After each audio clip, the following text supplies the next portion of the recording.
Hello everyone, it's your homeboy, your guy, the man with a plan, the kid next door, and so much more, Zukashi King, aka Jaren Shade. Today, like I said over the week, past 3 weeks, I was putting my web series on hold, but today we are back with episode 4 of The Boy with a Mind of His Own. I hope you guys enjoy this little video I have going, a little feedback, a little information in case this is your first time tuning in. The Boy with a Mind of His Own is my own viral autobiography story about how I grew up and how I got to where I am today. And if you haven't checked my first 3 episodes, like if you're just tuning in, my first 3 episodes are still on YouTube. You can check them out. And be sure to like, comment, share, and subscribe. So without further ado, let's get into it. Gathering courage like stones for changing stream.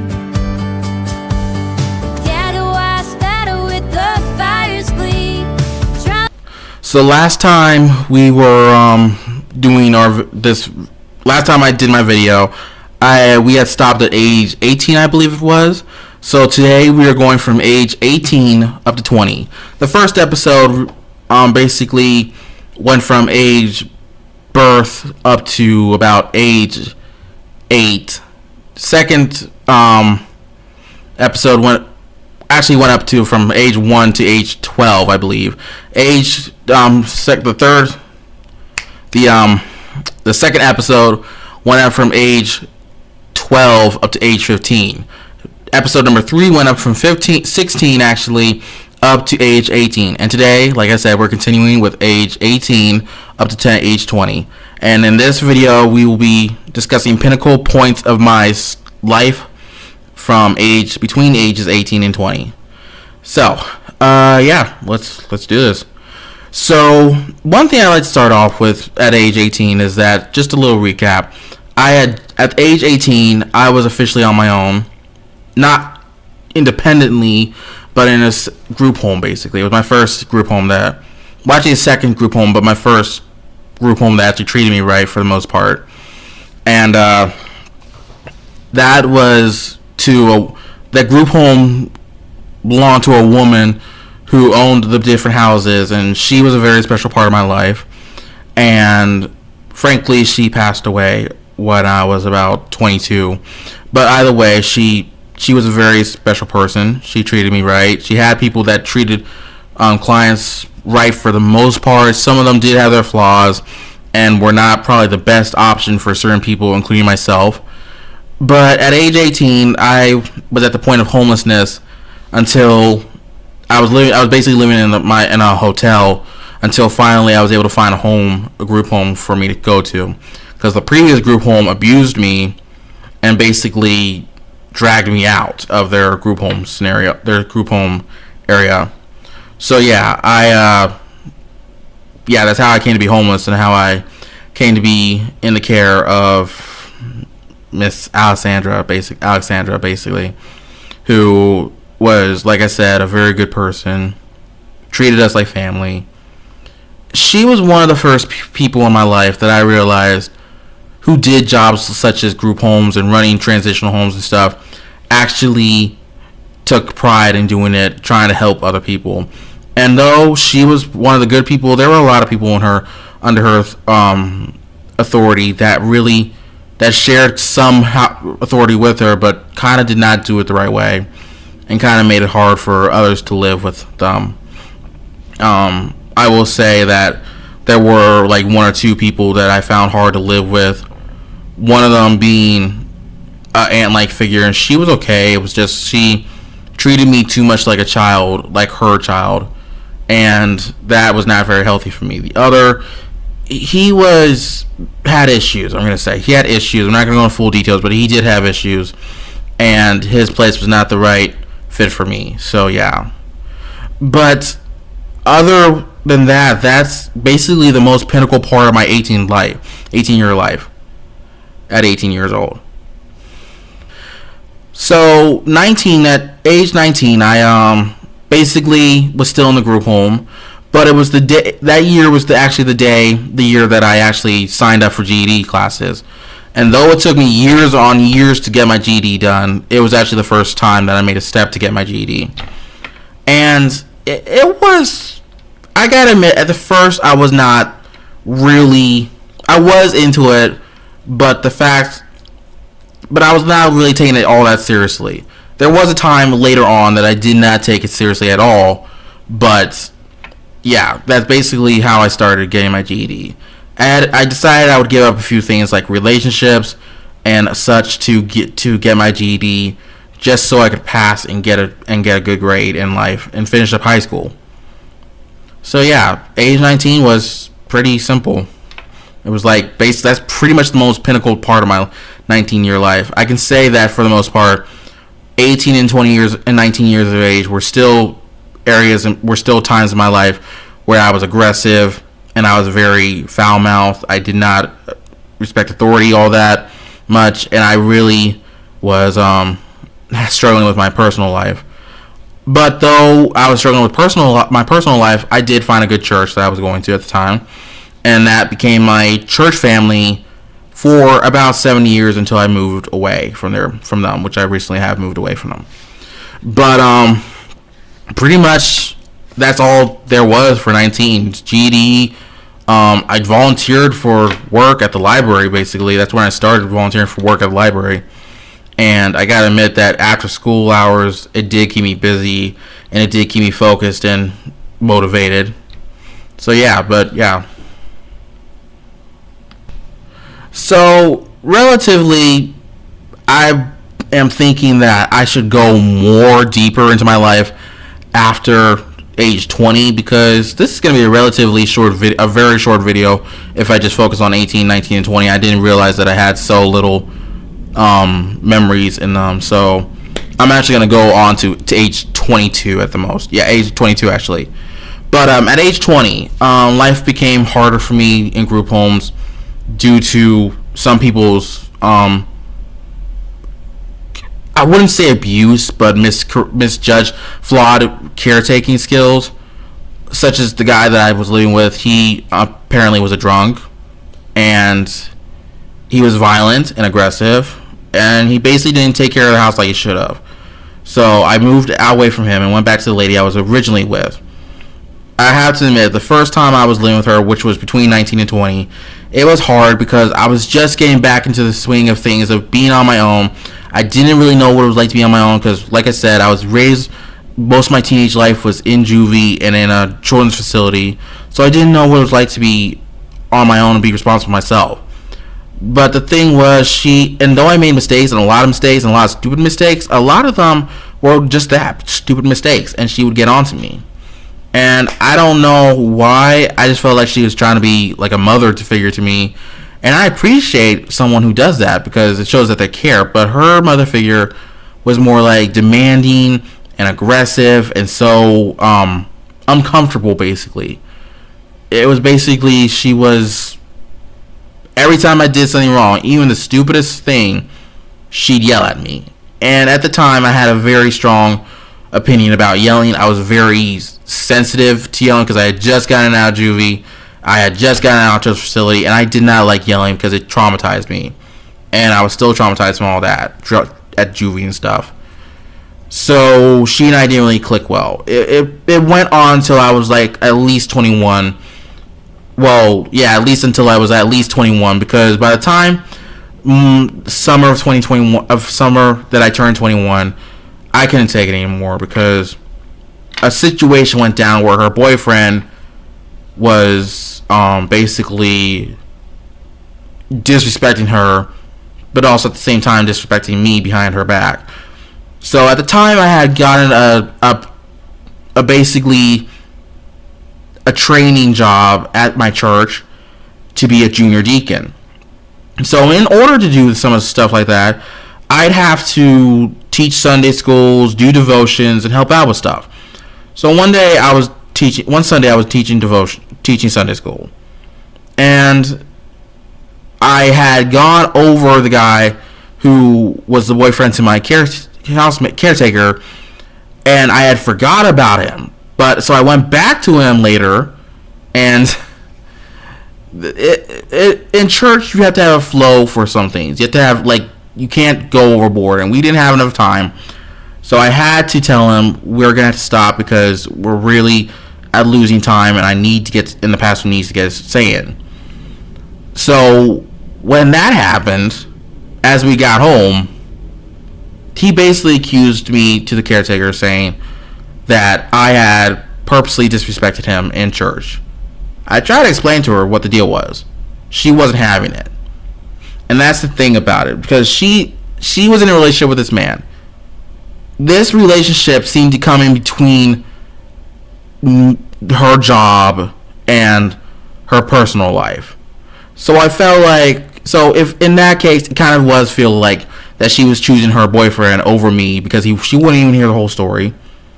And I was left in the dust, basically waiting on impending doom of being shouted at and being probably punished. And I didn't like that. But what I did next was really not a good thing. So when we had gone home, the guy and I were outside, and I literally got aggressive. I told him, dude, you tell her the truth, because if you don't, I'm basically gonna kick your ass. He wouldn't. So on my fault, I attacked him.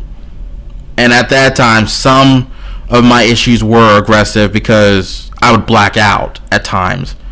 And at that certain point, I blacked out. I was furious that I blacked out.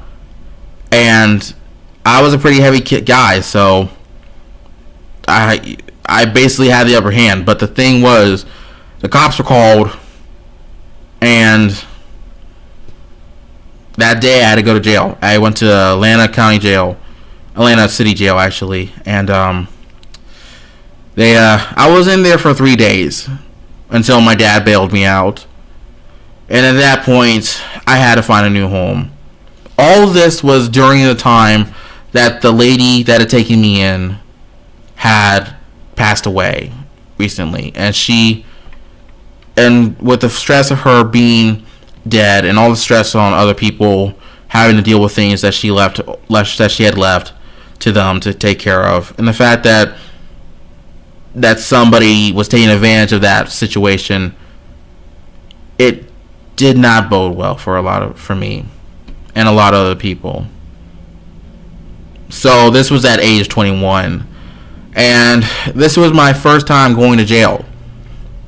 Anything but juvenile delinquency, I wouldn't term as jail, more like a corrections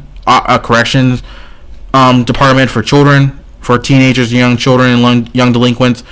I actually went to jail, and I stayed in that cell for 3 days until my dad came and bailed me out. And I'll be honest, that was not going to be one of the last time. That was not going to be the last time I went to jail either. It was the first time, but it wasn't the last time. I wanted it to be the last time, but certain circumstances came about, and in time I would. But we will get into that in later episodes. So yeah, age 21 was pretty rough for me. It was at that age also that I went to another group home in Clayton County. This group home was slightly less hard, because I had people my own age there. I had people I could hang out with. There was plenty of space for me to do stuff. I could go shopping without anybody worrying about me and say, hey, just all I had to do was be back at a certain time and I'd be home and I'd be able to come in. I'd be back before curfew, basically. So yeah, everything was pretty smooth sailing for that time at 21 in that group home.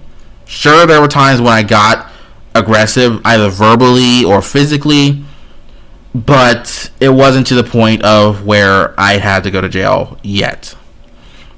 There was during this time, COVID was going on, and a lot of people had to stay indoors, and yes, people got stressed out from that, but it wasn't anything bad until I had turned 22, and 22 was basically the pinnacle of my life.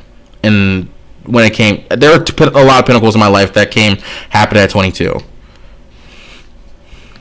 I remember one pinnacle moment of me during age 21 in this group home. So I had some friends, and one of them had seizures. And so she and another friend, they both went over to a creek that was near our house. And they were at the edge. She had a seizure, and she fell in the water. So me and another guy were called to help assist her out. And all I could think of, I gotta get there, I gotta help. And we were both asked to get in the water, to get in the creek. The guy who was asked to help as well basically chickened out. And I was like, I didn't get mad. I was just concerned. I was disappointed in him because he was always acting like he was their friend and always hitting on them. But he wouldn't go in the water just to help a woman who was in there having a seizure. So in that moment, in that instance, I immediately got in the water and I held her up. And she was still in her seizure, but I stayed with her the entire time until the ambulance came. And it was raining at that point, so the rain was falling in the creek, and the creek was getting bigger and rising higher, but I stayed there. And I can remember at that point that my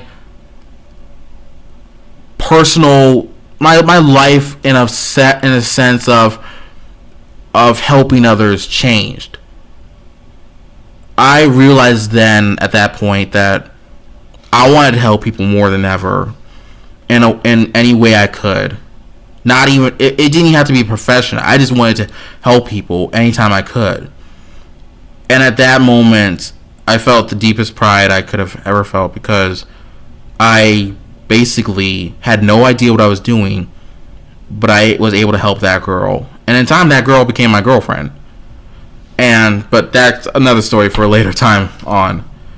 Yeah, so basically, it was an experience knowing that I could help people in a way that would impact their lives and probably save their lives if I could. And that was the most pinnacle part of my 21 year. So for age 22, year 22 came up, and I had an excellent birthday party. I had fun. I even got a little drunk at the time. I actually got a little drunk, for a little tipsy almost. It wasn't a beer or anything. It was a wine cooler, so I wasn't completely drunk, but I was kind of tipsy at night. But then a few days later, something snapped. I was getting blamed for something that I didn't do, and they were telling me I had to fix it. And I was like, I didn't do it, so why should I fix it if I didn't do it?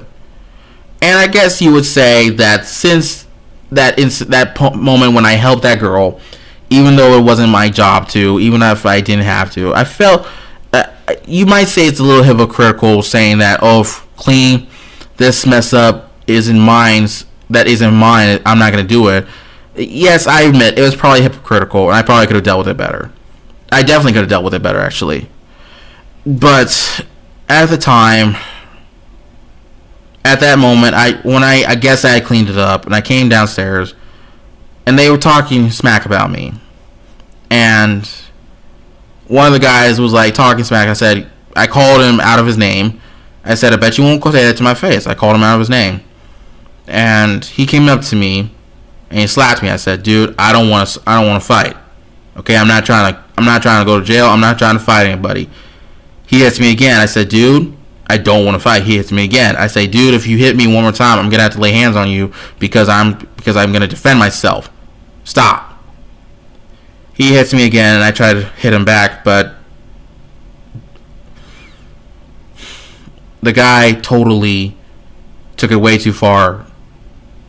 He was beating me the hell up, and the house manager, who also happened to be a relative of one of the other clients, called the police, but said I was the aggressor. The guy literally had me in a chokehold, kept me from breathing. I was the one beaten and bruised, and he didn't have any marks on him at all. So when the police came, the people purposely kept them outside until the guy had his fun beating me up. And when he did, the police came in and they arrested me. I can tell you, I don't know why. I don't know why. I don't know why people at that point in my life I realized that there were evil people in the world and that they do anything to hurt somebody. And for the first time in my life I was scared. I was really scared. Watch, I wouldn't say it for the first time, but in the first time in a while I was completely scared. And the fact that it was in Clayton County wasn't helping either. So I stayed in the Clayton County jail, and this was sometime in February, sometime after my birthday, like 2 weeks after my birthday. And the fact that it was 2 weeks after my birthday really pissed me off. So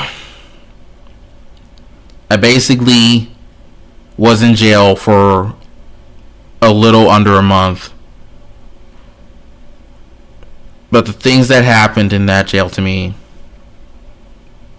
I have to say, it wasn't pretty. So for age 22 came up, and I had an excellent birthday party. I had fun. I even got a little drunk at the time. I actually got a little drunk, for a little tipsy almost. It wasn't a beer or anything. It was a wine cooler, so I wasn't completely drunk, but I was kind of tipsy at night. But then a few days later, something snapped. See, I was getting blamed for something that I didn't do, and they were telling me I had to fix it. And I was like, I didn't do it, so why should I fix it if I didn't do it? And I guess you would say that since that moment when I helped that girl, even though it wasn't my job to, even if I didn't have to, I felt, you might say it's a little hypocritical saying that, oh, clean, this mess up isn't mine, I'm not going to do it. Yes, I admit, it was probably hypocritical, and I probably could have dealt with it better. I definitely could have dealt with it better, actually. But at the time, at that moment, I guess I had cleaned it up, and I came downstairs, and they were talking smack about me. And one of the guys was like talking smack. I called him out of his name. I said, I bet you won't go say that to my face. I called him out of his name. And he came up to me and he slapped me. I said, dude, I don't want to fight. Okay, I'm not trying to go to jail. I'm not trying to fight anybody. He hits me again. I said, dude, I don't want to fight. He hits me again. I say, dude, if you hit me one more time, I'm gonna have to lay hands on you because I'm gonna defend myself. Stop. He hits me again, and I try to hit him back, but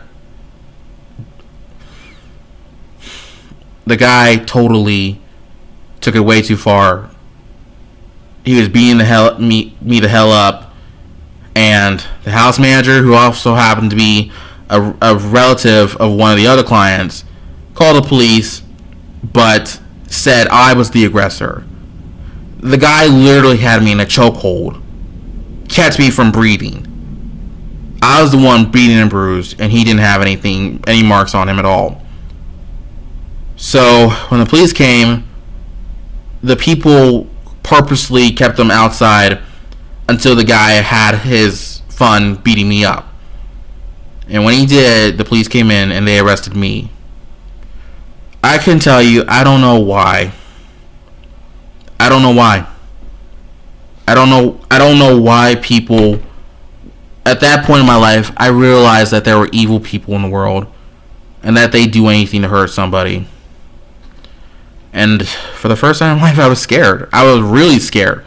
Watch, I wouldn't say it for the first time, but in the first time in a while I was completely scared. And the fact that it was in Clayton County wasn't helping either. So I stayed in the Clayton County jail, and this was sometime in February, sometime after my birthday, like 2 weeks after my birthday.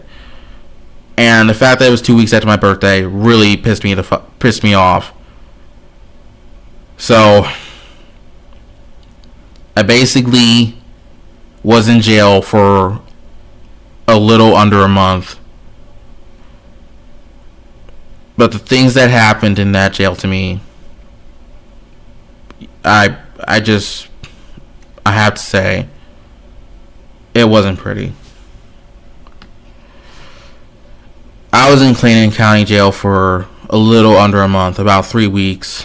And towards the end of those 3 weeks, something terrible happened to me. I'm sure a lot of you heard about the George Floyd incident. Something almost similar happened to me. See, a roommate and I got into a fight, and the cops and the whatever they are, the cops, the wardens, or the unit directors, they came in and put us both in handcuffs. I was led out of the room. They literally, but I slipped and I fell and my knee was busted. The officers are like saying, "Get up." I said, "I can't get up. My knee is hurting." I tried to get up. I said, "I can't get up. My knee's hurting. I can't." It's like it popped out of its socket. They pepper sprayed me. They threw me in the shower to get this pepper spray off. They told me to get out of the shower. I tried to get up multiple times. I said, "I can't. My knee is fucked up. I can't get up. Please. You gotta believe me. My knee is fucked up. I can't get up." They decided to bring someone with a taser. I know this may not be safe to tell online, but I got to. They tried to tase me, and luckily I was able to keep them from tasing me. And I was still wet. The shower floor was wet. So when the taser connected on the floor with the water, sparks were flying up. And that's how I knew that if they tased me, they would have killed me. And I already knew that. I just had more proof that they would have killed me if they tased me. The things in Clayton County that happened under Sheriff Victor Hill's term, or of being sheriff or something, you probably heard the stories when he was arrested. If you were in Atlanta and you watched the news and you saw the incidents with Victor Hill and him being arrested, I'm telling you, they were true. The stories were true. And I was key witness to all of it. The suicide unit, because I almost tried to commit suicide. I tried to commit suicide thinking my life was over.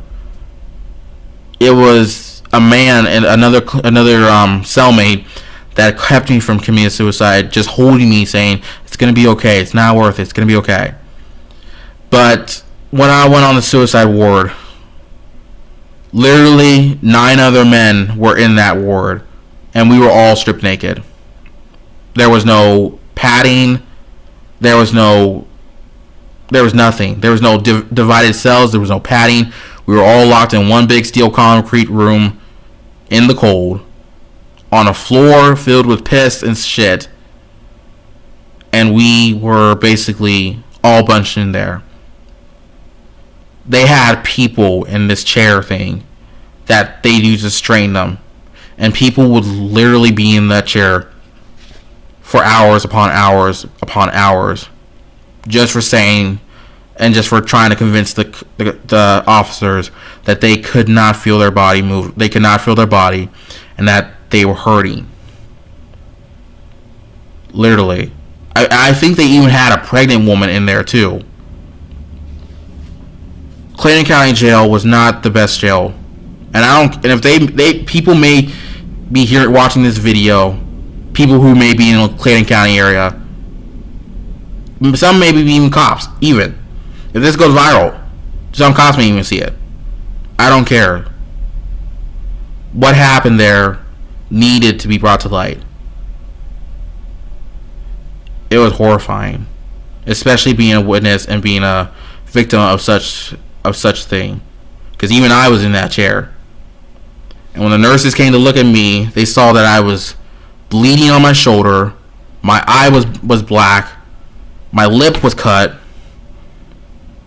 The nurses in the unit literally told the officers, "What is he doing on the units? He's mental.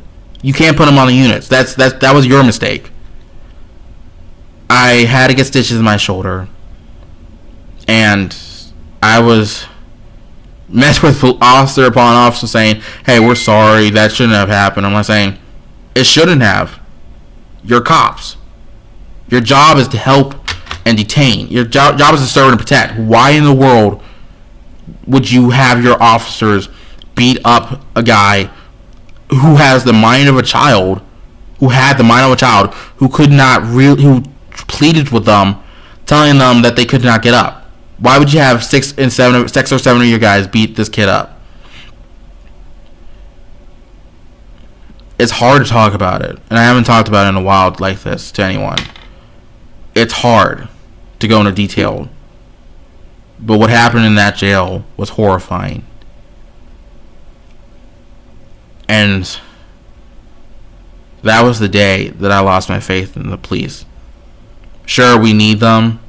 Sure, I don't say defund the police, but there are some police officers out there that think the job is all about the badge and the gun. Victor Hill was one of them. His lieutenants that worked in the jail was one of them. Were some of them.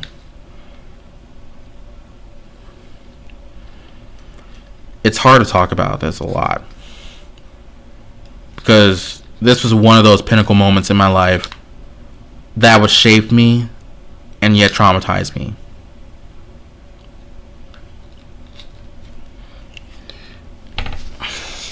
It's hard to talk about it a lot. It's really hard. It's very hard. So that was age 22, folks. Yeah, that was pretty much the pinnacle moment of my life until I got out of jail, out of that cesspool, and was placed in a group home. We'll get back more into that details of the incident and how it affected me in life later when next week comes for the next episode. So yeah, this is where we're gonna end my video today. If you're watching this, I hope you guys are not underage and watching it alone, because like I said, traumatic events, traumatic moments, and very fucked up instances in my life. So if you're underage, please, I hope you're watching this with an adult. I will put a little disclaimer in the beginning saying that this needs to be watched with an adult or someone at an appropriate age, and that if you're underage, to watch it with an adult. But yeah, this was a hard episode to do, guys. It was harder than I thought, because I wasn't planning on a lot of these emotions welling up back inside me. Yeah, it was very hard, and I appreciate you guys for tuning into this video and to take the time to listen to my story. I hope that I can tell more of my story later on next week, and I hope you guys will be there to watch it, or watch it on YouTube on my channel, Zukashi_King. That's ZUKASHI_King. And I hope you guys have a wonderful rest of your afternoon. It's Sunday where I am at, but this video may not have come out till like maybe between Monday and Wednesday. So if you are watching it now, and apparently if it's not done by Sunday, I just hope you guys have or had a good Sunday and a good rest of your week. And I appreciate that you guys are here to go with me, to go through these stories with me, because we all have a story to tell about ourselves. We all have moments in our life where we need to share experiences and traumatic events and stuff like that with each other, because the more we tell each other, the more we grow with each other, and the more we learn and grow with each other, the better we'll turn out and become. So I wish you all a very good night, good morning, good afternoon, wherever you are, whatever day it is. And like always, be kind, be safe, be swell.